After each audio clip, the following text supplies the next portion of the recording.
Ma propre mère a dit, je souhaite que tu ne sois jamais née. Je me suis tenue droite et j'ai dit, considérez-moi comme si je n'avais jamais existé. Vivez vos vies comme s'il n'y avait jamais eu de fille nommée Sophia. Ils sont devenus silencieux. Toute la fête s'est figée. Je m'appelle Sophia. J'ai 26 ans et je vis à Rochester, dans l'État de New York. Je m'asseyais en bout de table chez Delmonico's, fixant le verre en cristal dans ma main. La nappe blanche était craquante sous mes doigts. C'était censé être une célébration. J'avais tout payé, le vin millésimé, les steaks coûteux, le salon privé. Mes collègues étaient là, levant leur verre à ma maîtrise en administration des affaires de Stanford, leur visage plein d'une chaleur sincère. Mais mes parents étaient assis en face de moi avec des sourires crispés et fins. Ma mère a tapé sa fourchette contre son verre pour faire taire la salle. J'ai pris une grande inspiration. J'ai pensé, enfin. Enfin, elle va dire qu'elle est fière. La salle est devenue silencieuse. Elle m'a regardé droit dans les yeux. Sa voix n'a pas tremblé. Ce n'était pas une blague. Honnêtement, Sophia, a-t-elle dit, assez fort pour que les serveurs l'entendent.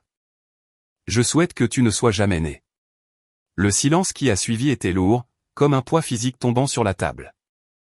Mon patron a laissé tomber sa serviette, sous le choc. Mon père n'a pas levé les yeux de son assiette. Il ne m'a pas défendu. Il a juste continué à couper sa viande. Pendant 26 ans, j'aurais pleuré. J'aurais supplié pour leur amour. Mais à ce moment-là, en regardant ses yeux froids, quelque chose en moi ne s'est pas brisé. Cela s'est refermé d'un coup sec. Je n'ai pas crié. Je n'ai pas renversé la table. J'ai juste réalisé que la fille qu'il détestait était la même fille qui payait leurs factures. Et cela était sur le point de changer. Mais avant que je vous dise comment tout a basculé, aimez et abonnez-vous, laissez un commentaire. D'où regardez-vous?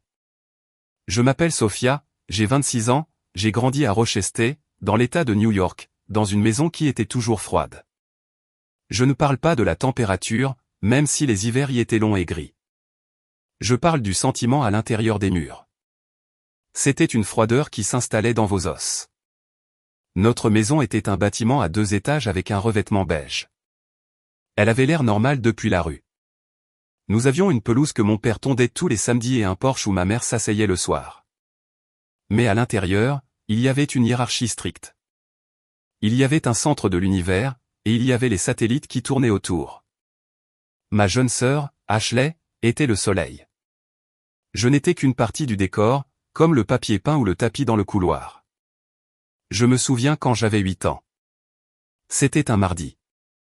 Je suis rentré de l'école avec une étoile dorée sur mon test d'orthographe. C'était la première fois que j'obtenais une note parfaite. J'avais étudié pendant 3 nuits d'affilée, assise à la table de la cuisine avec mes mains sur mes oreilles pour bloquer le bruit de la télévision. J'ai ressenti une chaleur dans ma poitrine, un petit feu chaleureux de fierté. J'ai couru par la porte d'entrée, mon sac à dos rebondissant contre mes épaules. Maman, ai-je crié. Maman, regarde. Ma mère était dans le salon. Ashley, qui avait 6 ans à l'époque, était assise sur le sol. Ashley dessinait.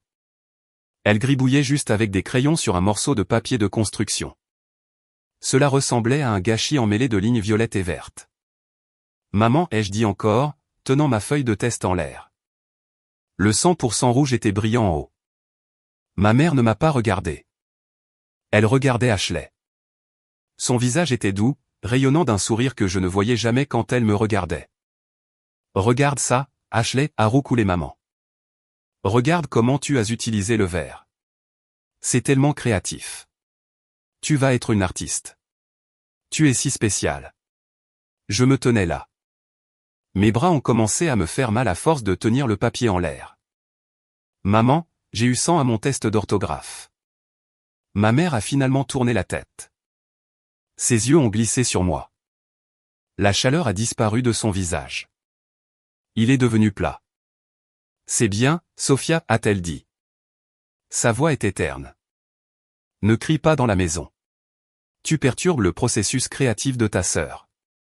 Elle s'est retournée vers Ashley. Maintenant, tu veux du jus, mon bébé? Tu veux de la pomme ou du raisin? J'ai baissé mon papier. L'étoile dorée ne semblait plus brillante. Elle avait l'air stupide. Je suis allé dans ma chambre, j'ai fermé la porte et j'ai mis le test dans mon tiroir du bas. C'était la première leçon que j'ai apprise. Mes réussites étaient du bruit. L'existence d'Ashley était un miracle.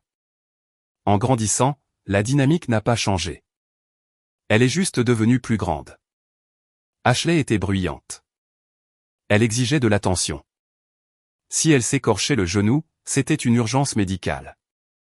Mon père se précipitait pour chercher la trousse de premier secours, et ma mère la tenait et la berçait d'avant en arrière, en chuchotant des choses douces. Quand j'avais 12 ans, je suis tombé de mon vélo et je me suis entaillé la jambe. Il y avait du sang qui coulait dans ma chaussette. J'ai boitillé jusqu'à la cuisine, les larmes me piquant les yeux. Mon père a levé les yeux de son journal. Il a froncé les sourcils. Ne saigne pas sur le sol, Sophia. Va nettoyer ça dans la salle de bain. C'était tout. Pas de câlin. Pas de demande pour savoir si j'allais bien. Juste l'ordre de ne pas faire de dégâts. J'ai nettoyé la plaie moi-même avec de l'alcool à friction brûlant, en mordant une serviette pour ne pas crier. J'ai mis un pansement dessus. J'ai lavé le sang sur le linoléum. J'ai appris à prendre soin de moi parce que personne d'autre n'allait le faire. Au moment où j'étais au lycée, j'étais devenu invisible. J'ai arrêté d'essayer de leur montrer mes notes. J'ai arrêté d'essayer de leur raconter ma journée. J'ai réalisé que parler les ennuyait simplement. C'était comme si j'étais une personne supplémentaire qu'ils n'avaient pas prévue, une erreur qu'ils devaient tolérer. Ashley, en revanche, était la star. Elle n'était pas bonne à l'école, elle ne faisait pas de sport, elle ne faisait rien apparaître Ashley. Mais c'était suffisant. Si Ashley riait, mes parents riaient. Si Ashley voulait de la pizza, nous mangions de la pizza. Si Ashley voulait regarder un film, nous regardions son film. Je me souviens vivement d'un dîner. J'avais 16 ans. Je venais d'être élue trésorière du conseil des élèves. C'était très important pour moi. J'avais fait campagne pendant des semaines. Nous mangions du pain de viande.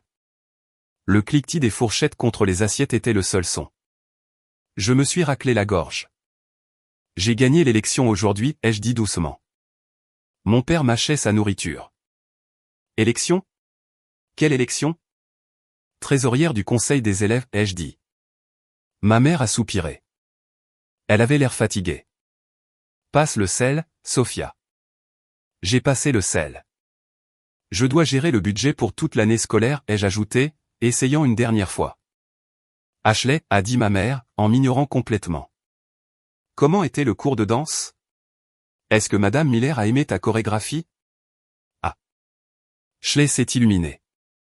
Elle s'est lancée dans une histoire de 10 minutes sur la façon dont elle avait oublié les pas mais que tout le monde avait ri et dit qu'elle était mignonne quand même. Mes parents étaient suspendus à ses lèvres. Ils riaient doucement. Ils posaient des questions. J'ai baissé les yeux vers mon pain de viande. J'avais l'impression d'être sous l'eau. Je criais, mais aucun son ne sortait.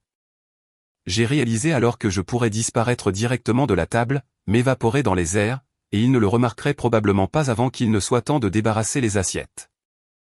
Cette nuit-là, je me suis allongé dans mon lit et j'ai fixé le plafond. Je n'ai pas pleuré. Pleurer impliquait que j'étais surprise. Je n'étais pas surprise. J'apprenais juste les règles. Règle numéro 1, je suis seul. Règle numéro 2, ne rien attendre. Règle numéro 3, survivre.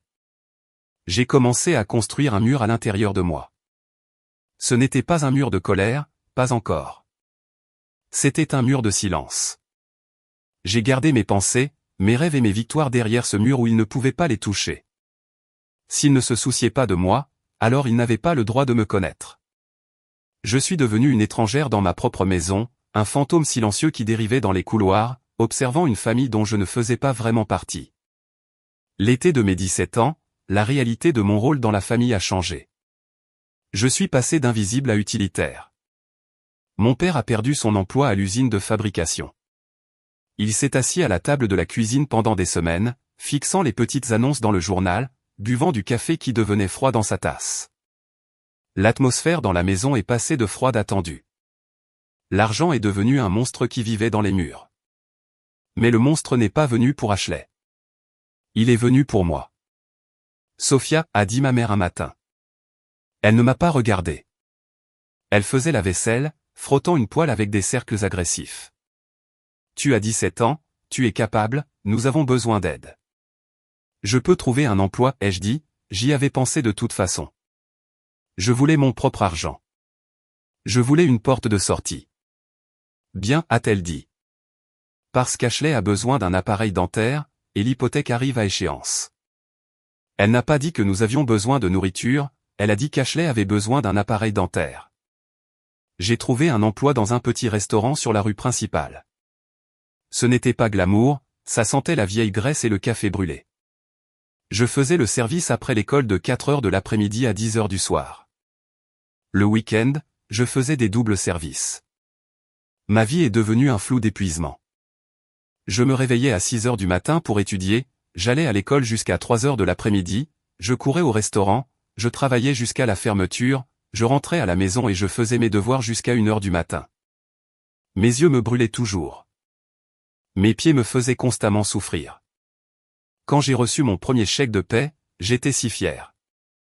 C'était de $300. J'ai tenu le chèque dans ma main, regardant mon nom imprimé sur le papier. Cela ressemblait à la liberté. Je suis entré dans la cuisine. Ma mère m'attendait. Elle a tendu la main.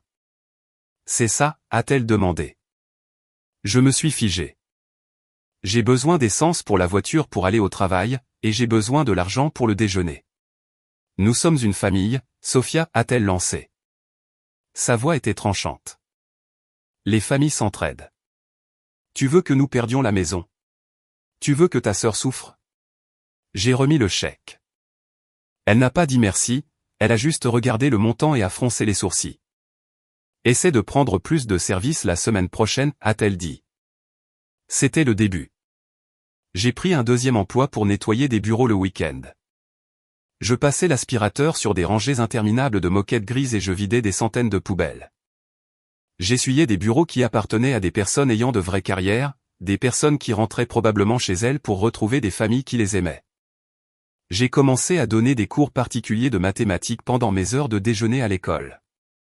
$5 de l'heure. Chaque centime allait dans un bocal sur le comptoir de la cuisine. Mes parents ont complètement cessé de me voir comme une fille. J'étais un distributeur automatique de billets. Je me souviens d'une nuit en particulier. C'était en février. Un blizzard martelait les fenêtres. Je venais de rentrer du nettoyage des bureaux. Mes mains étaient gercées et à vif à cause des produits chimiques de nettoyage. Mon dos me faisait si mal que je pouvais à peine me tenir droite. Je suis entré dans le salon, frissonnante. Mon père et Ashley regardaient un film.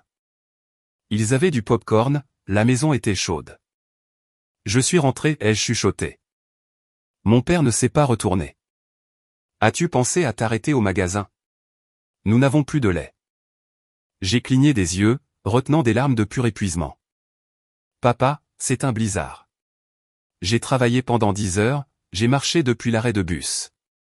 Ashley a besoin de lait pour ses céréales demain matin, a-t-il dit, la voix dure. Tu es celle qui a un revenu en ce moment, Sophia. Ne sois pas égoïste. Égoïste. Le mot m'a frappé comme une gifle. J'avais 17 ans. Je payais la facture d'électricité. Je payais les courses. Je payais les cours de danse d'Ashley.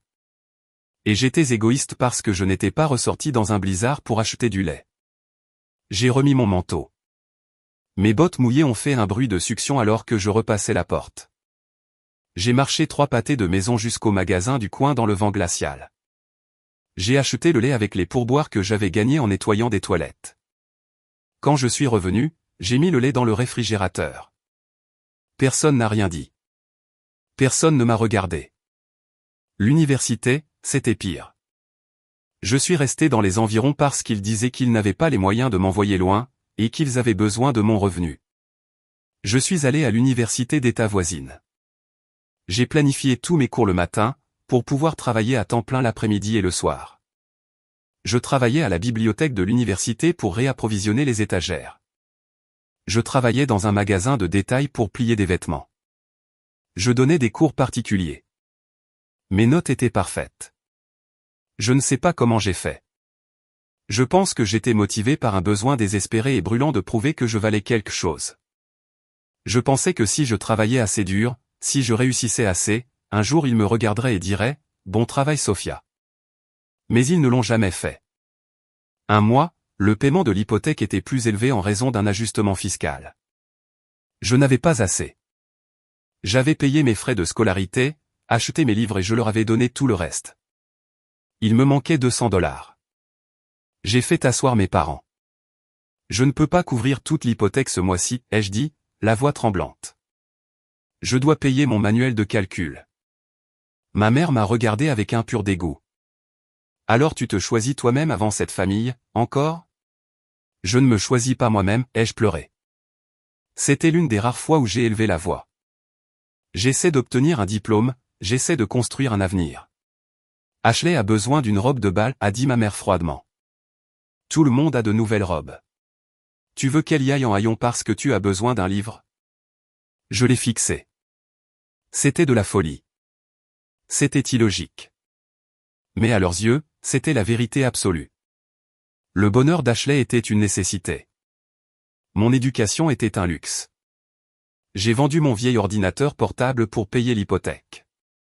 J'ai étudié sur les ordinateurs de la bibliothèque pour le reste du semestre. Ashley a eu sa robe, elle était magnifique. Mes parents ont pris une centaine de photos d'elle. Je me tenais en arrière-plan, tenant mes manuels d'occasion, portant des chaussures avec des trous dans les semelles. J'avais 20 ans et je me sentais en avoir 80. J'étais fatigué dans mon âme, mais j'ai continué. J'ai continué à payer. J'ai continué à survivre. La lettre d'acceptation est arrivée par courrier électronique un jeudi après-midi pluvieux. J'étais assise dans le syndicat étudiant, mon ordinateur portable branché au mur, sirotant un café noir parce que je ne pouvais pas m'offrir de lait ou de sucre. J'ai rafraîchi ma boîte de réception, et elle était là, École supérieure de commerce de Stanford. Mon cœur s'est arrêté, j'ai cliqué dessus. Chère Sophia, félicitations.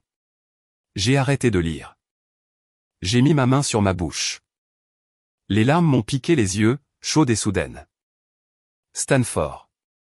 C'était la meilleure école de commerce au monde. C'était à l'autre bout du pays. C'était mon billet de sortie.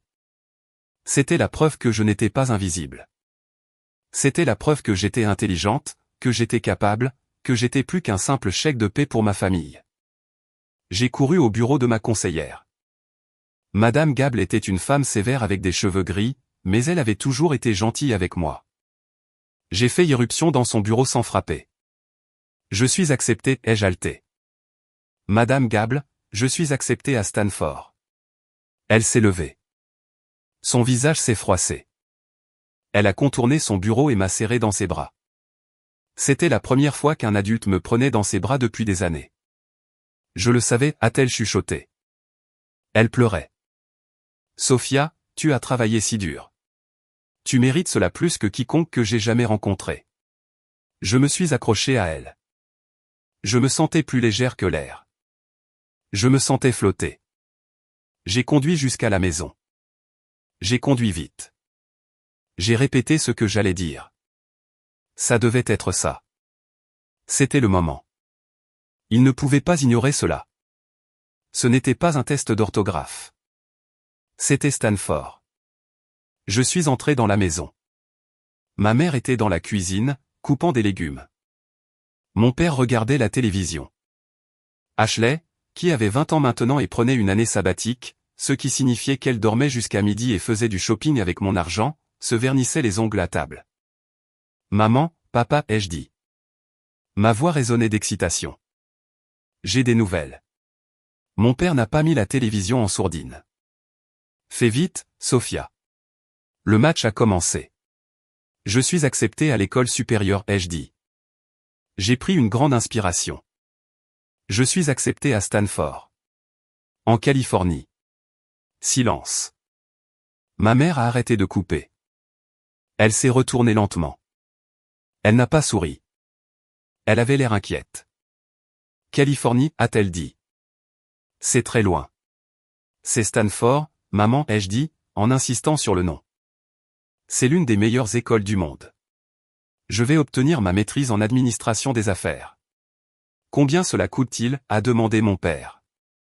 Il a finalement détourné le regard de la télévision. J'ai obtenu une bourse d'études, ai-je dit rapidement. Tous frais payés. Cela ne vous coûtera rien. Ce n'est pas ce que je veux dire, a-t-il grogné. Si tu vas en Californie, qui va payer la facture d'eau? Qui va aider pour les courses? J'ai senti l'air quitter mes poumons. J'ai eu l'impression d'avoir reçu un coup de poing dans l'estomac. Je ne vivrai pas ici, ai-je balbutié. Je dois y aller, c'est ma carrière. Ashley a soufflé sur ses ongles. Donc tu nous abandonnes simplement, a-t-elle dit. Sa voix était pleurnicharde. C'est vraiment impoli, Sophia. Maman a été stressée dernièrement. Elle a besoin d'aide. J'ai aidé, ai-je dit, la voix montante. J'ai tout payé pendant 4 ans. C'est ma chance. Ma mère a soupiré. Elle a repris son couteau et a recommencé à couper. Le son était fort contre la planche à découper. Chop, chop, chop. Eh bien, a-t-elle dit sans me regarder. Si tu veux t'enfuir et être égoïste, nous ne pouvons pas t'en empêcher, mais ne t'attends pas à ce que nous payions ton billet d'avion. Je n'attends rien de vous, ai-je dit. Baisse d'un ton, a lancé mon père. Tu contraries ta mère. C'était ça la célébration. Pas de gâteau, pas de félicitations. Juste une accusation d'abandon. Je suis allé à Stanford. J'ai emballé ma vie dans 2 valises et je suis parti. Pendant 2 ans, j'ai travaillé plus dur que je ne l'avais jamais fait. Mais cette fois, c'était pour moi. J'ai rencontré des gens qui pensaient que j'étais brillante. J'ai rencontré des professeurs qui respectaient mon esprit. J'ai appris ce que cela faisait d'être valorisé. Mais le lien avec ma famille était toujours là. Je leur envoyais toujours de l'argent de mon allocation. Je répondais toujours à leurs appels téléphoniques culpabilisants. Je désirais toujours leur approbation. C'était une maladie, un espoir profond et pourrissant que je ne pouvais pas couper. J'ai obtenu mon diplôme en tête de ma promotion.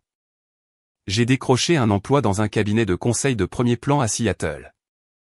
Le salaire de départ représentait plus d'argent que ce que mon père avait gagné en 10 ans. J'ai pris l'avion pour rentrer chez moi pour une visite avant de déménager à Seattle. Je voulais leur montrer. Je voulais dire, regardez, j'ai réussi, j'ai du succès, s'il vous plaît, aimez-moi. Je me suis assise à la table de la cuisine dans mon costume coûteux. Mes parents étaient là. Ashley était là. Ashley travaillait maintenant à temps partiel comme réceptionniste dans une clinique vétérinaire. Elle portait une tenue médicale pour aller travailler. J'ai eu le poste, leur ai-je dit. J'ai fait glisser la lettre d'offre sur la table. Je vais être consultante principale. Mon père a jeté un coup d'œil au papier. Consultante, qu'est-ce que ça veut dire de toute façon? Tu ne fais que parler aux gens. Je résous des problèmes commerciaux complexes, ai-je expliqué. J'aide les entreprises à survivre. Ma mère a tapoté la main d'Ashley. Ashley portait sa tenue médicale. Eh bien, a dit ma mère. Ashley sauve des vies. Elle a aidé un Golden Retriever aujourd'hui qui avait avalé une chaussette. Ça, c'est un véritable impact, Sophia. Ça, c'est du vrai travail. Pas seulement déplacer des papiers. J'ai regardé Ashley. Elle a souri avec suffisance. Ouais, c'était vraiment intense, a dit Ashley. Le chien avait tellement peur, j'ai dû lui tenir la patte. Tu es un ange, Ashley, a dit mon père en rayonnant. Un véritable ange. J'étais assise là dans mon costume, avec mon diplôme de Stanford et mon offre d'emploi à 6 chiffres, et je me sentais plus petite que le grain de sel sur la table. Il s'en fichait, il s'en ficherait toujours. Je pourrais devenir la présidente des États-Unis et il dirait, c'est bien, mais Ashley a promené le chien aujourd'hui. J'ai réalisé alors que ce n'était pas à propos de ce que je faisais. C'était à propos de qui j'étais. Pour eux, j'étais la pourvoyeuse, la mule, le bruit de fond. Ashley était la protagoniste. Mais je n'avais toujours pas abandonné. J'avais un dernier espoir. Ma cérémonie officielle de remise des diplômes approchait et j'ai décidé d'organiser un dîner. Je voulais les forcer à me voir. Je voulais les entourer de personnes qui me respectaient, en espérant que peut-être, juste peut-être, ils verraient ce que tous les autres voyaient. C'était la plus stupide erreur de ma vie. J'ai planifié le dîner avec une précision militaire. Je voulais que ce soit parfait. J'ai choisi Delmonico's, le meilleur restaurant de grillade de la ville. Il y avait des boiseries sombres, des chaises en velours et des serveurs en smoking blanc. C'était le genre d'endroit où mes parents n'étaient jamais allés, le genre d'endroit qui exigeait le respect. J'ai invité mes parents et Ashley. J'ai payé leur billet d'avion pour qu'ils viennent en Californie. J'ai payé leur hôtel. J'ai acheté une nouvelle robe à Ashley parce qu'elle se plaignait de n'avoir rien à se mettre. J'ai également invité mon patron, Monsieur Henderson, et 2 de mes plus proches collègues, Sarah et David. Je voulais des témoins. Je voulais que mes parents entendent comment ces personnes importantes et accomplies parlaient de moi. La nuit est arrivée. Je portais une robe noire qui coûtait plus cher que ma première voiture. Je me sentais forte. Je me sentais prête. Nous nous sommes retrouvés au restaurant. Mes parents avaient l'air mal à l'aise. Mon père tirait sur son col. Ma mère regardait la salle avec un œil critique. Ashley prenait des selfies avec son téléphone, ignorant tout le monde. Cet endroit est sombre, a dit ma mère alors que nous nous asseyions. Pourquoi est-ce si sombre? C'est déprimant. C'est atmosphérique, maman, ai-je dit, en essayant de garder un ton léger. C'est élégant. C'est prétentieux, a marmonné mon père. Il a regardé le menu. 30 $ pour de la soupe. Sont-ils fous? C'est moi qui paie, papa, ai-je dit. Commandez ce que vous voulez, s'il vous plaît. Monsieur Henderson s'est assis à côté de moi. C'était un homme distingué avec des cheveux argentés. Il s'est penché en avant et a souri à mes parents. Vous devez être si fiers de Sophia, a-t-il dit chaleureusement. Elle est l'un des jeunes esprits les plus brillants que j'ai jamais vus. Son analyse sur la fusion de TechCorp était brillante. Elle va devenir associée un jour, j'en suis sûr. Mon cœur s'est gonflé. J'ai regardé mes parents, attendant qu'ils reflètent son sourire. Ma mère a simplement haussé les épaules, elle a pris une gorgée de son eau. Sophia a toujours été intelligente dans les livres, a-t-elle dit, la façon dont elle l'a dit ressemblait à une insulte. Mais elle manque parfois de bon sens. Elle travaille trop. Elle ne sait pas comment profiter de la vie comme sa sœur. Sarah, ma collègue, est intervenue. Mais son éthique de travail est incroyable. Elle inspire toute l'équipe. Ashley inspire les gens aussi, a interrompu mon père. Il a pointé sa fourchette vers Ashley. Elle travaille dans une clinique vétérinaire. Elle aide les animaux malades. Ça demande du cœur. Ça demande de la compassion. Les affaires. Ce ne sont que des chiffres froids. Ai senti une bouffée d'embarras monter dans mon cou. Il recommençait. Il me rabaissait devant mon patron. Papa, ai-je dit, la voix serrée. Passons juste un bon dîner, s'il vous plaît. La nourriture est arrivée. C'était exquis. Filet mignon, bisque de homard, pommes de terre aux truffes. Ashley a piqué son steak. C'est trop rose, a-t-elle pleurniché. J'avais demandé à point. C'est dégoûtant. Je vais le renvoyer, ai-je dit immédiatement, en faisant signe au serveur. Tu aurais dû vérifier pour elle, m'a lancé ma mère. Tu es l'hôtesse. Tu es censé prendre soin de tes invités. Je n'ai pas cuisiné le steak, maman, ai-je dit. Je commençais à perdre mon sang-froid. Le stress des 20 dernières années bouillonnait dans ma gorge. La conversation a continué à être un champ de bataille. Chaque fois que mes collègues faisaient mon éloge, mes parents le détournaient ou le contreraient avec une histoire sur Ashley. Sophia est un leader naturel, a dit David. Ashley était la reine du bal, a répondu ma mère. C'était épuisant.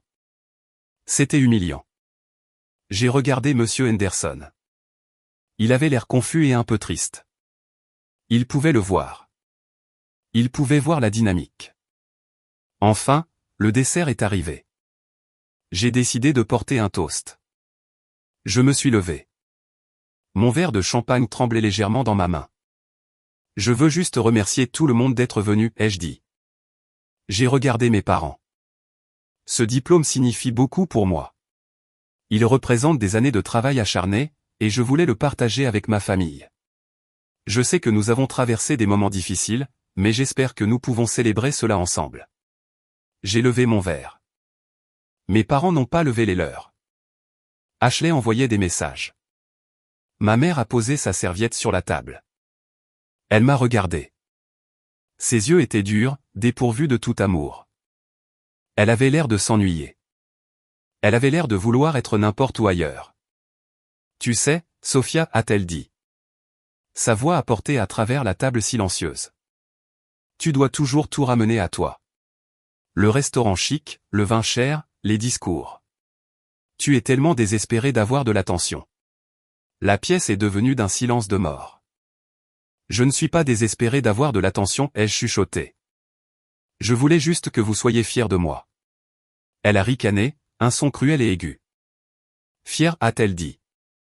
Tu penses que l'argent nous rend fiers, tu penses que ça, elle a agité la main vers le restaurant, ça répare le fait que tu sois froide, que tu sois ingrate. Tu as toujours été difficile, depuis le jour où tu es né. Elle a fait une pause, elle a pris une inspiration, et puis elle a asséné le coup qui a brisé mon monde. Honnêtement, Sophia, a-t-elle dit, haut et fort. Je souhaite que tu ne sois jamais née. La vie aurait été tellement plus simple pour nous tous. Le temps s'est arrêté. J'ai vu Sarah halter. J'ai vu la mâchoire de Monsieur Henderson tomber. J'ai vu mon père hocher la tête en signe d'accord, avec désinvolture, comme si elle venait de dire qu'il faisait beau. Je souhaite que tu ne sois jamais née. Les mots étaient suspendus dans l'air, ils vibraient. Je l'ai regardé, je l'ai vraiment regardé. J'ai vu les rides autour de sa bouche. J'ai vu l'amertume dans ses yeux, et pour la première fois de ma vie, je n'ai pas vu ma mère. J'ai vu une étrangère, j'ai vu une brute. Je n'ai pas pleuré. Les larmes qui menaçaient de tomber toute la soirée se sont soudainement évaporées. Une tige d'acier froid s'est formée dans ma colonne vertébrale. La clarté était absolue, elle était aveuglante. Il ne m'aimait pas. Il ne m'appréciait même pas, et il ne le ferait jamais. J'avais passé ma vie entière à frapper à une porte verrouillée, les suppliant de me laisser entrer. Mais la maison était vide. Il n'y avait rien à l'intérieur pour moi. J'ai doucement posé mon verre de champagne sur la table. Cela a fait un léger cliquetis. D'accord, ai-je dit. Ma voix était calme. C'était la plus assurée que j'ai jamais eue. D'accord. J'ai pris mon sac à main. Sophia, a dit doucement Monsieur Henderson. Est-ce que vous allez bien? Je vais bien, ai-je dit. Je vais plus que bien. J'ai regardé mes parents une dernière fois. Ils avaient l'air suffisants. Ils pensaient avoir gagné. Ils pensaient m'avoir remise à ma place. Profitez du steak, ai-je dit. Je pars. Je me suis retourné et je suis sorti.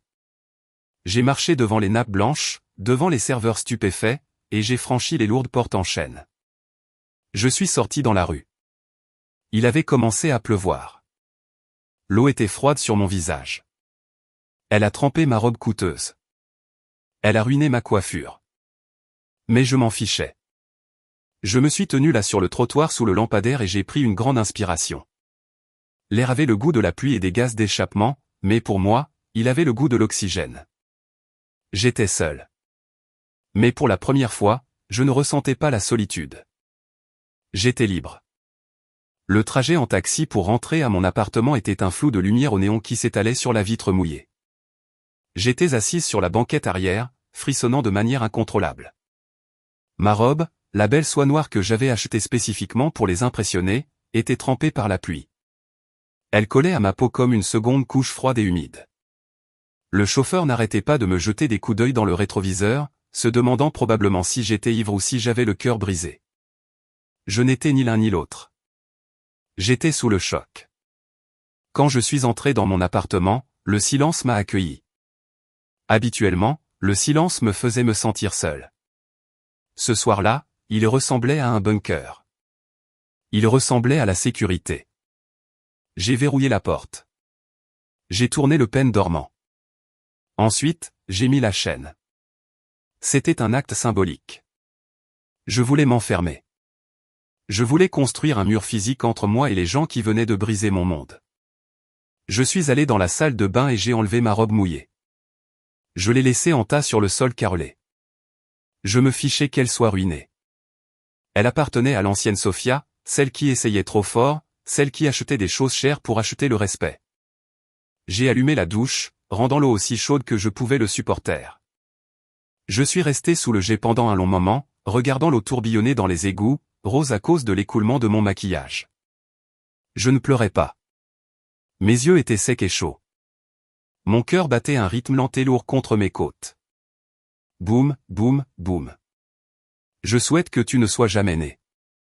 La phrase était gravée dans mon cerveau. Ce n'était pas juste une phrase. C'était un verdict. C'était la vérité qu'ils avaient cachée derrière de fins sourires et des cartes d'anniversaire pendant 26 ans. Cela expliquait tout. Cela expliquait le manque de photos de moi dans la maison. Cela expliquait pourquoi ma chambre était la plus petite. Cela expliquait pourquoi Ashley avait eu la nouvelle voiture et moi la carte de bus. Je suis sorti de la douche et je me suis enveloppé dans une serviette épaisse. J'ai mis mon pyjama le plus vieux et le plus doux. Je suis allé dans la cuisine et je me suis versé un verre d'eau. Mes mains tremblaient, renversant un peu d'eau sur le comptoir. J'ai fixé la flaque. Je l'ai essuyée. Ensuite, le changement s'est produit. Ce n'était pas une explosion soudaine. C'était un déclic de mise en place. C'était le son d'une machine qui s'allume enfin après des années de rouille. Je suis allé dans mon salon et je me suis assise sur le canapé. J'ai ouvert mon ordinateur portable. L'écran brillait en bleu dans la pièce sombre. Je me suis connecté à mon compte bancaire, les chiffres se sont chargés sur l'écran. Je les ai fixés. J'avais toujours été doué avec l'argent. Je devais l'être. Mais pendant des années, mon compte bancaire avait été une entité de transit. L'argent entrait de mes emplois, et l'argent sortait vers eux. Je n'étais que le tuyau. J'ai cliqué sur l'onglet des transferts programmés. Ils étaient là. Les cordons ombilicaux numériques qui me gardaient lié aux personnes qui souhaitaient que je n'existe pas. Premier sur la liste, maman et papa service public / soutien hypothécaire. 2400 $. Mensuel. J'ai regardé ce chiffre. 2400 $. Chaque mois. C'était le loyer d'un bel appartement. C'était des vacances en Europe.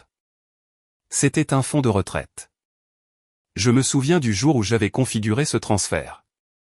C'était il y a 3 ans. Papa avait appelé, semblant frénétique, disant que la banque menaçait de saisie. Il avait dit que l'usine de fabrication avait réduit sa pension. Je venais de recevoir ma prime à la signature de mon premier emploi. Je n'y ai même pas pensé. J'ai juste dit, je m'en occupe. Je pensais que j'achetais leur sécurité.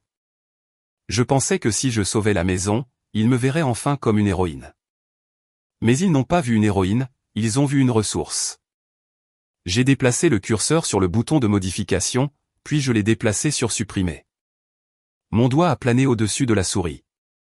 Toute une vie de conditionnement m'a crié, tu ne peux pas faire ça, ils ont besoin de toi, ce sont tes parents, tu es la personne responsable, si tu arrêtes de payer, ils perdront la maison, ce sera de ta faute.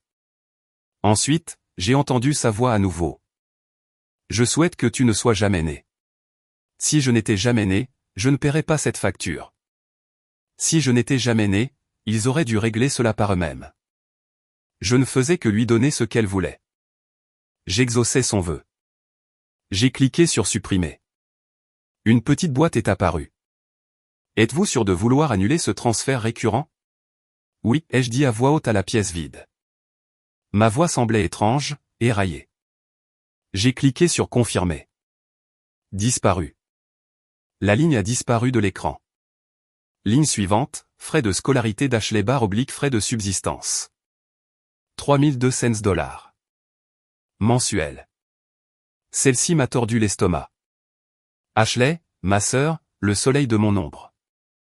Je me suis souvenu de son sourire suffisant à table pendant que j'étais humilié. Je me suis souvenu d'elle disant que le steak était trop rose pendant que je le payais. Je me suis souvenu d'elle vérifiant son téléphone pendant que je portais mon toast. J'avais payé ses frais de scolarité parce que mes parents disaient qu'ils ne pouvaient pas se le permettre. Je payais son loyer parce qu'elle avait besoin d'un endroit sûr pour étudier. Mais elle n'étudiait pas. Elle réussissait à peine. Elle publiait des photos de fêtes sur Instagram. Elle vivait une vie de loisirs sur ma sueur. J'ai pensé aux heures que j'avais passées à nettoyer des toilettes dans des immeubles de bureaux pour arriver là où j'étais. J'ai pensé aux ampoules sur mes pieds à force de rester debout pendant 8 heures au restaurant.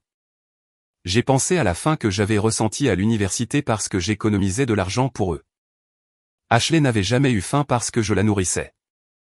J'ai cliqué sur supprimer. Êtes-vous sûr? Je n'ai pas hésité cette fois.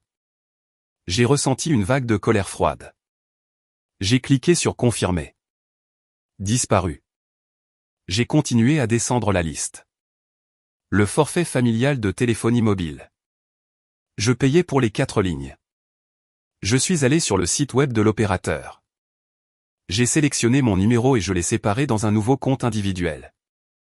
J'ai laissé les 3 autres lignes sur l'ancien compte, mais j'ai retiré ma carte de crédit des informations de facturation. Ils recevraient une notification le matin indiquant que le mode de paiement avait échoué. Ils devraient utiliser leur propre carte, ou peut-être qu'ils devraient apprendre à utiliser un téléphone prépayé. Je suis allé sur les services de streaming, Netflix, Hulu, HBO. J'ai vérifié l'historique de visionnage. C'était uniquement eux, Ashley regardant Le Célibataire, papa regardant de vieux films de guerre, maman regardant des émissions de cuisine. J'ai changé les mots de passe, tous. Ensuite, j'ai appuyé sur le bouton qui disait se déconnecter de tous les appareils. C'était mesquin. Je savais que c'était mesquin, mais ça faisait du bien. C'était comme reprendre les petits morceaux de moi-même que j'avais donnés. Cela m'a pris 1 heure. C'était chirurgical. Je disséquais ma vie, en découpant les tumeurs. Quand j'ai eu terminé, j'ai regardé le total des dépenses mensuelles en bas de l'écran. Il avait chuté de près de $6 000. $6 000 par mois. Cela faisait $72 000 par an. C'était une maison. C'était la liberté. J'ai fermé l'ordinateur portable. La pièce semblait différente. Elle semblait plus grande. L'air semblait plus pur. J'ai regardé mon téléphone. Il vibrait. Des messages arrivaient. Il devait avoir reçu les notifications concernant les transferts annulés ou les changements de forfait téléphonique. Maman, où es-tu allé? C'était incroyablement impoli. Papa, tu nous as mis dans l'embarras devant ton patron. Tu dois revenir et payer l'addition. Ashley, mon Netflix ne fonctionne pas, as-tu changé le mot de passe? Maman, la compagnie de téléphone vient de m'envoyer un message. La facture est due. Pourquoi ta carte ne fonctionne-t-elle pas? Je n'ai pas ressenti la panique habituelle. Je n'ai pas ressenti le besoin de m'excuser. J'ai ressenti une curiosité froide et distante, comme si je regardais des fourmis s'agiter après avoir marché sur leur fourmilière. Je n'ai pas répondu. Je ne les ai pas bloqués, pas encore. Je voulais qu'ils s'en rendent compte par eux-mêmes. Je suis allé dans ma chambre et j'ai rampé dans mon lit. Les draps étaient frais. Je me suis recroquevillé sur le côté. Je m'attendais à rester éveillé toute la nuit, fixant le plafond, torturé par la culpabilité. Mais ce ne fut pas le cas. Pour la première fois depuis des années, le poids écrasant sur ma poitrine avait disparu. J'ai fermé les yeux, et en quelques minutes, je me suis endormi. Un sommeil profond, sans rêve. Le sommeil des innocents. Le lendemain matin, je me suis réveillé avec le soleil affluant par ma fenêtre. C'était un samedi. Habituellement, le samedi, j'appelais ma mère. Je l'écoutais se plaindre des voisins, de ses maux de dos, du prix élevé des courses. Je proposais d'envoyer plus d'argent. J'essayais de régler ses problèmes. Aujourd'hui, je n'ai pas appelé.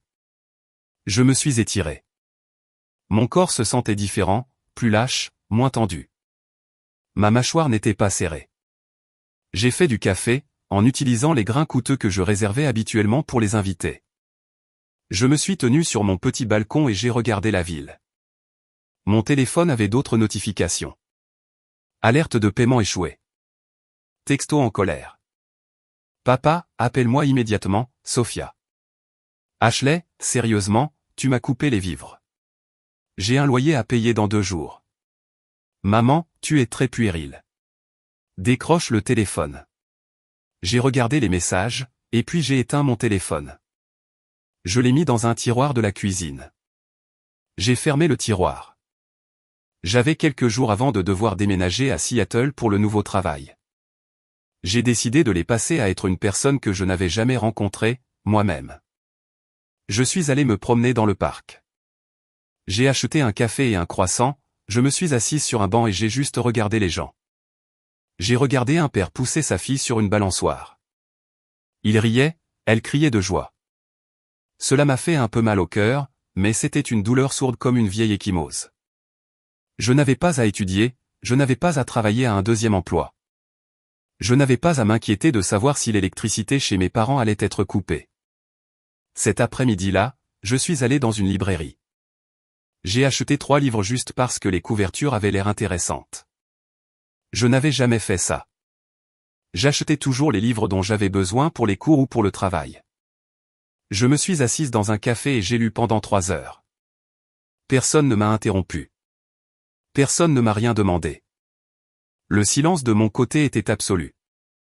Je n'ai pas appelé. Je n'ai pas envoyé de courrier électronique. Je n'ai pas envoyé de lettres. Une semaine plus tard, j'ai déménagé à Seattle. J'ai engagé des déménageurs. De vrais déménageurs. Je n'ai pas eu à supplier des amis de m'aider ou à le faire moi-même pour économiser de l'argent. J'ai regardé emballer mes cartons et j'ai conduit jusqu'à ma nouvelle ville. J'ai obtenu un appartement moderne et élégant surplombant le détroit. C'était cher mais je pouvais me le permettre maintenant. Facilement. J'ai acheté de nouveaux meubles, un canapé en velours gris, une table à manger en verre, un lit qui ressemblait à un nuage. J'ai commencé mon travail au cabinet de conseil. C'était un travail exigeant, sous haute pression, et j'adorais ça. Je m'y suis jeté à corps perdu. Mon premier grand projet était le projet Alpha, un plan de restructuration pour une énorme entreprise de logistique. C'était un gâchis de données, de chaînes d'approvisionnement inefficaces et de revenus en chute libre. C'était un casse-tête, et j'étais doué pour les casse-têtes. J'étais doué pour voir où se trouvait le gaspillage. Je travaillais des journées de 14 heures. Mais ce n'était pas le travail épuisant et destructeur d'âme de ma jeunesse. C'était stimulant. Mes collègues me respectaient. Quand je parlais lors des réunions, les gens écoutaient. Ils prenaient des notes. Ils demandaient mon avis. Monsieur Henderson, mon patron qui avait assisté au dîner, n'a jamais mentionné cette nuit-là explicitement. Mais il me traitait avec une nouvelle douceur. Il prenait de mes nouvelles. Il s'assurait que je prenais des pauses pour déjeuner. Un après-midi, 3 mois plus tard, il m'a convoqué dans son bureau. Sophia, a-t-il dit, le client est ravi de votre proposition. Ils veulent la mettre en œuvre immédiatement. C'est une énorme victoire pour le cabinet. Merci, monsieur, ai-je dit. Il s'est adossé à sa chaise. Vous savez, il y a un magazine des affaires, Stratégie du Nord-Ouest. Ils veulent faire un reportage sur les étoiles montantes de l'industrie. Je vous ai nominé. J'ai cligné des yeux. Moi. Oui, a-t-il dit. Ils veulent vous interviewer la semaine prochaine. À propos de votre parcours, de votre motivation, vous avez une histoire, Sophia, les gens devraient l'entendre. J'ai hésité. Mon parcours? Mon parcours était un champ de mine. J'en serais honoré, ai-je dit. L'interview a eu lieu dans un café près du bureau. La journaliste était une femme gentille nommée Alina. Elle m'a posé des questions sur mon éducation, mon éthique de travail. Vous avez une motivation tellement implacable, a dit Alina, son stylo prêt sur son carnet. D'où cela vient-il? Votre famille était-elle très académique? J'ai regardé ma tasse de café. J'aurais pu mentir. J'aurais pu donner la réponse standard à propos de parents d'un grand soutien dans un environnement stimulant. Non, ai-je dit. Je l'ai regardé dans les yeux. Ma motivation vient de la survie. Alina a arrêté d'écrire. La survie? J'ai grandi dans une situation où je n'étais pas vu, ai-je dit. J'ai choisi mes mots avec soin. J'ai appris très tôt que si je ne construisais pas un avenir pour moi-même, personne n'allait le faire pour moi. Je travaillais parce que je n'avais pas de filet de sécurité. J'ai réussi parce que l'échec n'était pas une option. Cela aurait signifié disparaître. Alina a écouté attentivement. Nous avons parlé pendant 2 heures. Je ne lui ai pas donné les détails sordides, mais j'ai été honnête sur la réalité émotionnelle. J'ai parlé de résilience. J'ai parlé du pouvoir de s'éloigner d'une loyauté toxique. Quand l'article est sorti un mois plus tard, le titre était l'architecte de sa propre vie, Sophia Miller sur la résilience et l'émancipation. Il est devenu viral localement. Puis il a été repris par un blog national. J'ai commencé à recevoir des courriers électroniques, des centaines, non pas de gens d'affaires, mais d'inconnus. Chère Sophia, j'ai lu votre interview. Ma mère est pareille. Chère Sophia, je pensais être la seule à me sentir comme un distributeur automatique de billets pour ma famille. Chère Sophia, merci de dire que c'est acceptable de se choisir soi-même. J'ai lu chacun d'entre eux. J'ai pleuré en les lisant. J'ai réalisé que je n'étais plus seulement une victime. J'étais une survivante. Et j'aidais les autres rien qu'en existant. Pendant ce temps, le silence de Rochester continuait. Je supposais qu'il boudait. Je supposais qu'ils jouaient au jeu d'ignorons-la jusqu'à ce qu'elle revienne en rampant. Ils attendaient que je craque. Ils attendaient que je réalise que j'avais besoin d'eux. Mais ils ne comprenaient pas que je ne rampais nulle part. Je volais. Mon compte bancaire a augmenté. J'ai acheté de nouveaux vêtements. J'ai commencé à prendre des cours de yoga. Je me suis fait des amis, de vrais amis, qui m'aimaient pour mon sens de l'humour peint sans rire, pas pour ce que je pouvais leur acheter.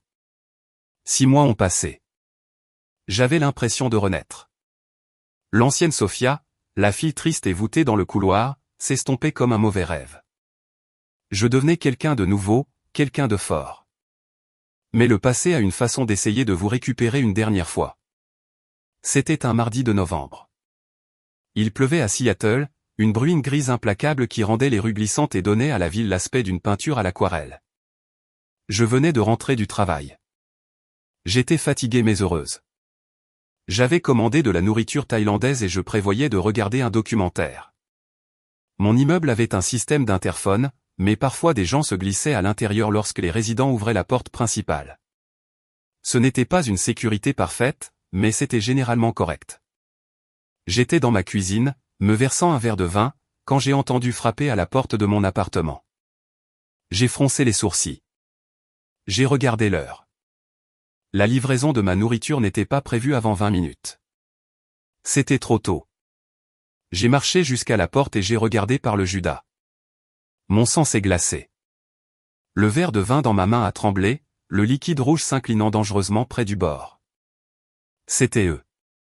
Ma mère et mon père. Debout dans mon couloir à Seattle. À 3000 milles de la maison. Ils avaient l'air plus vieux. Le manteau de mon père était mouillé et semblait trop fin pour le froid de Seattle. Les cheveux de ma mère étaient crépus à cause de l'humidité, son visage pincé et aigri. Ils avaient l'air petits. Ils ressemblaient à des fantômes d'une vie que j'avais laissée derrière moi. Pendant une seconde, j'ai pensé faire semblant de ne pas être à la maison. Je pouvais éteindre les lumières. Je pouvais me cacher dans la chambre. Je pouvais attendre qu'ils partent. Mais ensuite, je me suis souvenu de qui j'étais maintenant. J'étais la femme qui concluait des contrats à $1 million. J'étais la femme qui était sortie de Delmonico's. Je ne me cachais pas dans ma propre maison. C'était mon sanctuaire. J'ai déverrouillé la porte et je l'ai ouverte en grand. Bonjour, ai-je dit. Je n'ai pas reculé pour les laisser entrer. Je suis resté dans l'embrasure de la porte, bloquant l'entrée. Je me suis obligé à prendre de la place. Sophia, a dit ma mère. Elle n'a pas dit bonjour. Elle n'a pas dit que c'était bon de me voir. Elle avait l'air frénétique. Nous t'avons appelé. Pourquoi as-tu changé de numéro? Parce que je ne voulais pas vous parler, ai-je dit simplement. Comment m'avez-vous trouvé? L'article a grogné mon père. Il avait l'air en colère, mais il y avait de la peur derrière ses yeux. Nous avons vu cet article. L'architecte de sa propre vie. Très mignon. Tu as mis le nom de ton entreprise dedans. Ce n'était pas difficile de trouver ton adresse en ligne après ça. Que voulez-vous, ai-je demandé. Tu ne vas pas nous inviter à entrer, a demandé ma mère en frissonnant théâtralement. Il gèle ici. Nous sommes restés dehors pendant 1 heure à attendre que quelqu'un nous laisse entrer dans l'immeuble. Je les ai regardés. J'ai ressenti une lueur de l'ancienne culpabilité, la réponse programmée de prendre soin d'eux. Ils ont froid. Ce sont mes parents. Mais je l'ai écrasé. Je me suis souvenu du dîner. Je me suis souvenu des années de négligence. Non, ai-je dit. Énoncez votre affaire. Le visage de ma mère s'est durci. Elle a laissé tomber le rôle de la vieille femme fragile. Bien, sois comme ça, c'est Ashley. Qu'est-ce qu'elle a? Elle a des ennuis, Sophia, a dit ma mère, sa voix s'élevant à une hauteur que je connaissais bien. Le ton de crise, le ton qui me faisait autrefois ouvrir mon portefeuille. L'université, il y a eu une confusion avec le paiement des frais de scolarité. Il n'y a pas eu de confusion, ai-je dit. J'ai arrêté de payer il y a 6 mois. Exactement, a crié mon père. Il a fait un pas en avant avec agressivité. Tu as arrêté de payer, tu ne l'as dit à personne, les chèques ont été refusés. Elle a 2 semestres de retard. Il la renvoie, ils retiennent ses relevés de notes. Elle ne peut pas être transférée. Elle va tout perdre. Et elle a des dettes de carte de crédit, a ajouté ma mère rapidement, en se tordant les mains. Elle utilisait la carte pour ses frais de subsistance, et quand le paiement n'est pas passé, les intérêts se sont accumulés. Les agents de recouvrement appellent à la maison, Sophia. Ils menacent de poursuivre en justice, ils vont ruiner son crédit. Je me suis appuyé contre le cadre de la porte, j'ai croisé les bras. Alors, laissez-moi clarifier ça. Ashley n'a pas payé ses factures, vous n'avez pas payé ses factures. Et maintenant, elle fait face aux conséquences. C'est ta sœur, a crié ma mère. C'est la famille, comment peux-tu être si froide, c'est une enfant. Elle a 22 ans, ai-je dit. Je payais une hypothèque quand j'avais 17 ans. Je faisais de travaux.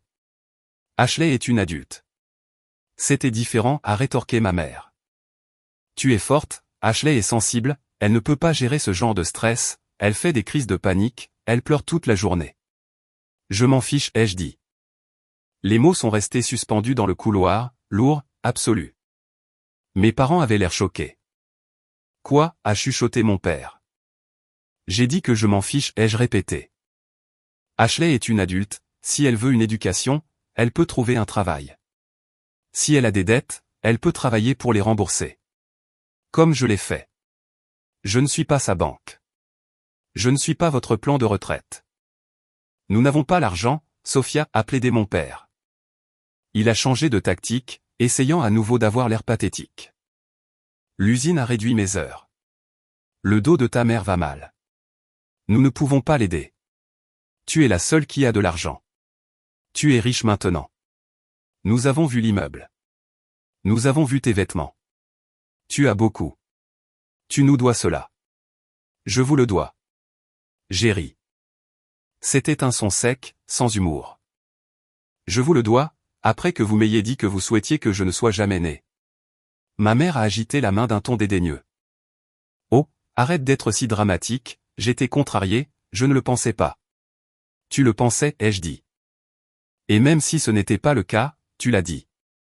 Tu ne peux pas retirer tes mots. Tu m'as humilié devant mon patron, tu m'as brisé. Alors tu vas laisser la vie de ta sœur être ruinée à cause d'un commentaire lors d'un dîner, a demandé mon père. Tu es si mesquine que ça. Ce n'est pas à propos du commentaire, ai-je dit.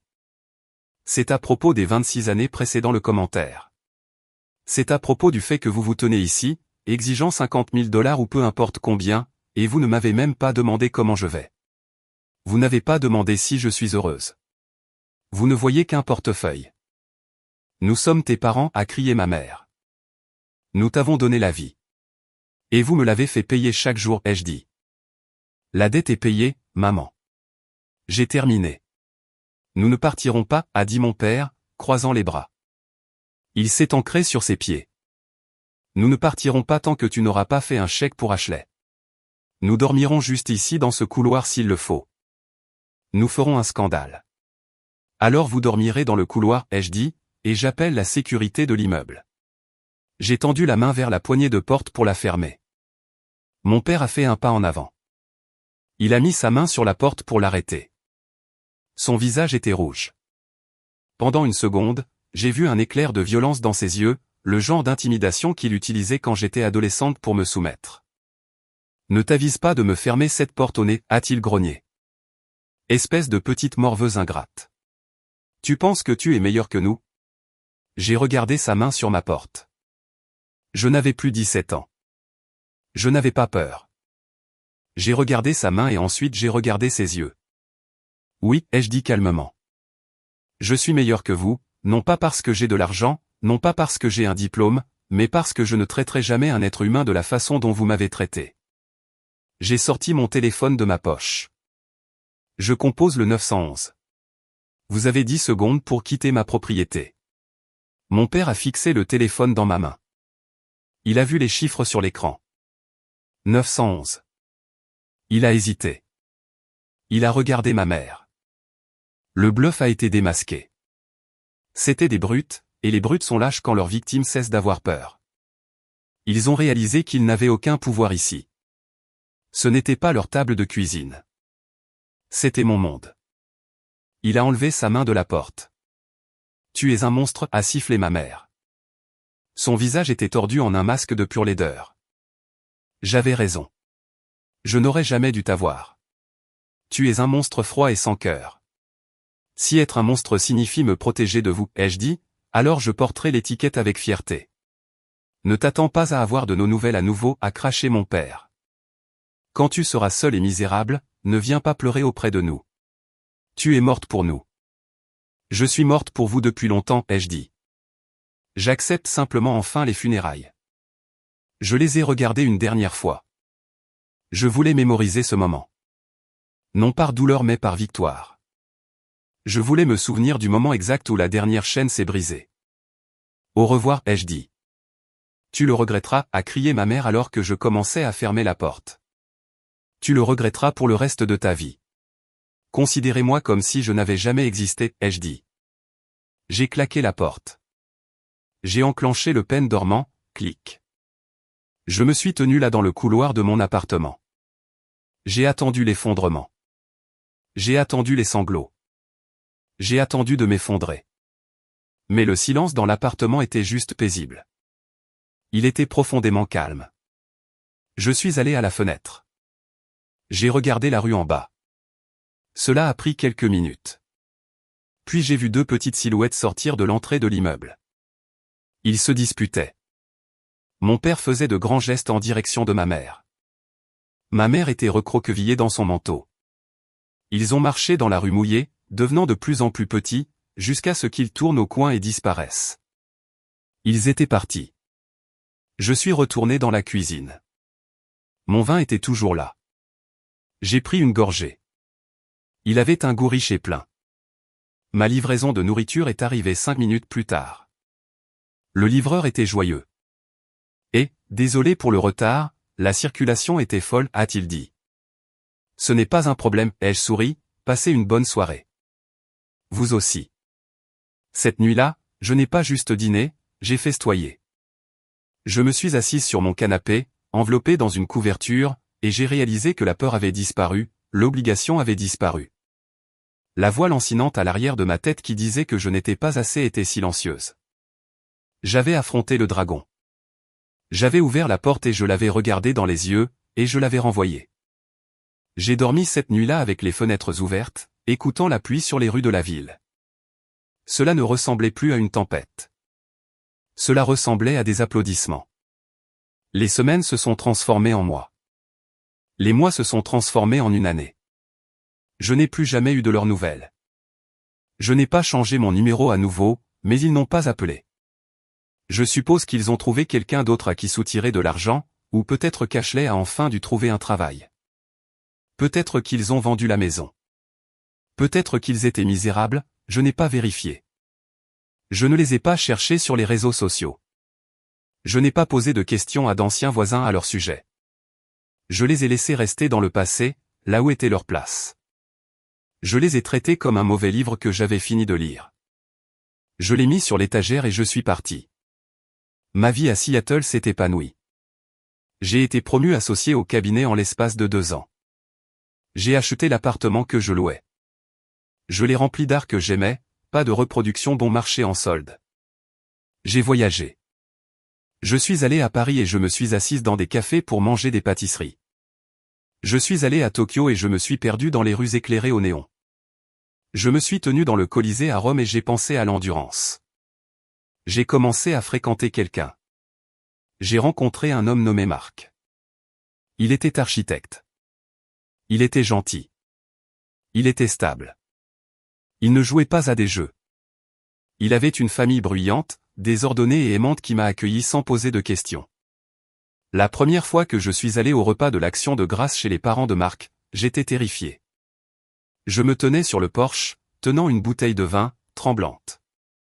Et s'ils ne m'aiment pas, ai-je chuchoté à Marc. Et si je fais quelque chose de mal? Ils t'aimeront, a-t-il dit en m'embrassant la tempe. Sois juste toi-même. Quand nous sommes entrés, sa mère m'a serré dans ses bras. Un vrai câlin, chaleureux, enveloppant, sentant la cannelle et le parfum. Sophia, s'est-elle exclamée. Marcus nous a tellement parlé de toi. Entre, entre. As-tu faim? Je me suis assise à leur table. Il y avait des cris et des rires et de la nourriture passée de manière chaotique. Personne ne critiquait la nourriture. Personne ne faisait de commentaires sournois sur le poids ou le travail de qui que ce soit. Personne ne comparait les frères et sœurs, ils s'aimaient simplement. Ils se taquinaient, mais c'était avec affection, pas avec méchanceté. Je me suis excusé au milieu du dîner et je suis allé aux toilettes. J'ai verrouillé la porte et je me suis regardé dans le miroir. J'ai laissé une seule larme couler sur ma joue. Ce n'était pas une larme de tristesse. C'était une larme de soulagement. Cela existait. L'amour sans condition existait, et je l'avais trouvé. Un soir, 3 ans après le dîner chez Delmonicoès, je me tenais sur mon balcon. Le soleil se couchait sur le détroit de Puget, peignant l'eau de rayures d'or et de violet. J'avais un verre de thé glacé à la main. Je venais de signer un contrat pour mon plus grand projet jusqu'à présent. Marc était à l'intérieur, en train de préparer le dîner. Je l'entendais fredonner. Je pouvais sentir l'ail et le basilic. J'ai pensé à la fille que j'étais. La fille à Rochester qui nettoyait des bureaux et cachait ses tests d'orthographe dans un tiroir parce que personne ne s'en souciait. J'ai pensé à la fille qui se tenait sous la pluie devant le restaurant de grillade, trempée dans une robe noire. Je souhaitais pouvoir y retourner et la serrer dans mes bras. Je souhaitais pouvoir lui dire, tiens bon. Les choses s'améliorent. Tu vas construire une cathédrale avec ses ruines. J'ai réalisé que la malédiction de ma mère avait été un cadeau. Je souhaite que tu ne sois jamais né. Elle voulait m'effacer. Mais au lieu de cela, elle m'avait libéré. En me rejetant si complètement, elle m'avait donné la permission d'arrêter d'essayer. Elle m'avait forcé à naître pour la 2e fois, non pas comme sa fille mais comme moi-même. J'ai pris une gorgée de thé. L'air était frais et pur. Je ne les détestais plus. La haine demande de l'énergie. La haine est une connexion. Je ne ressentais rien pour eux si ce n'est une vague pitié lointaine. Ils étaient coincés dans leur petite boucle misérable d'utilisation et de ressentiment. Ils étaient piégés dans leur propre malheur. J'étais ici, dans la lumière. Je me suis détourné de la balustrade. Je suis retourné dans mon salon chaud et lumineux. Le dîner est prêt, a appelé Marc. J'arrive, ai-je dit. J'ai fermé la porte vitrée en la faisant glisser, bloquant le froid à l'extérieur, et je suis allé m'asseoir à la table où j'avais enfin ma place.